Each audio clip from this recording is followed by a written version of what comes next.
துளிபுரம் என்னும் கிராமத்தில் பிராலா என்னும் பதியில் அருகில் விநாயகப் பெருமானுடன் அமர்ந்திருந்து அருள் வாழ்த்து கொண்டிருக்கும் ஸ்ரீ வள்ளி சுப்பிரமணிய சுவாமி தேவஸ்தானம் இன்றைக்கு 300 வருடங்கள் மேற்பட்ட பழமை வாய்ந்த திருக்கோயிலாகும். அருகில் வடக்கு பக்கத்தில் ஒரு பெரிய தீர்த்த தடாகம் கேணி அமைந்திருக்கிறது. கோயிலின் சிறப்பு வைரவர் சிவன் நாவதம்பிரான் சந்தான கோபால் என்பன 2வது வீதியில் அமைந்துள்ளது. 2024ஆம் ஆண்டு குரோதி வருஷ மகோற்சவமானது எதிர்வரும் 12ஆம் தேதி ஞாயிற்றுக்கிழமை காலை 10 மணிக்கு கொடியேற்றத்துடன் ஆரம்பமாகி 12 தினங்கள் நடைபெற உள்ளது. அந்த வகையில் 8ஆம் திருவிழா சம்பந்தமாக சொல்லிக்கொள்ள விரும்புகிறேன். 8ஆம் திருவிழா உபயகாரர்கள் சிவலோகநாதன், சேதுகாவலர், முருகேசு தற்சமயம் சிவலோகநாதன் அவர்கள் செய்து கொண்டிருக்கிறார்.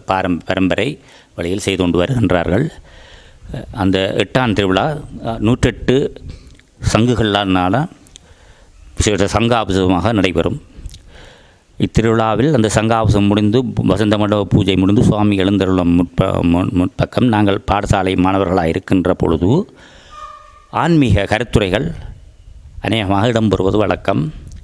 அடியவர்கள் எல்லோரும் அமர்ந்திருந்து கேட்டு பயனடைவார்கள். அந்த வகையில் இந்த திருவிழாவில் இன்னொரு சிறப்பு, பெரிய சகடை உண்டு.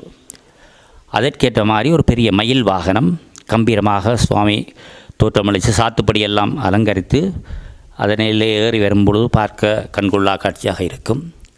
அந்த மயில் வாகனத்திலேயே 4 பக்கமும் 4 தூண் அதிலே கொழுவக்கூடிய மாதிரி இருக்கும். அந்த தூணுக்கு மேலே அதை மூடி கம்பளங்களினால் எல்லாம் பொறுத்து சாமிக்கு வெயில் படாத வண்ணம் சுற்றி வரும்பொழுதும் பார்க்குற காட்சி கண்கொள்ளா காட்சியாகும்.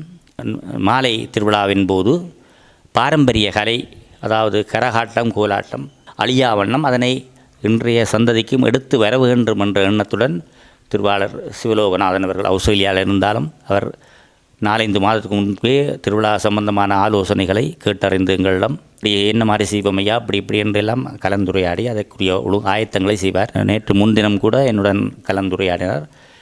அந்த வகையில் இந்த பணியை செய்து வருகின்ற சிவலோகநாதன் அவர்கள் மேலும் இந்த இதில் இப்படியான இதை தொடர்ந்து செய்ய வேண்டும் என்று கேட்டு என்னுடைய இந்த கருத்துரையை முடித்துக் கொள்கின்றேன்.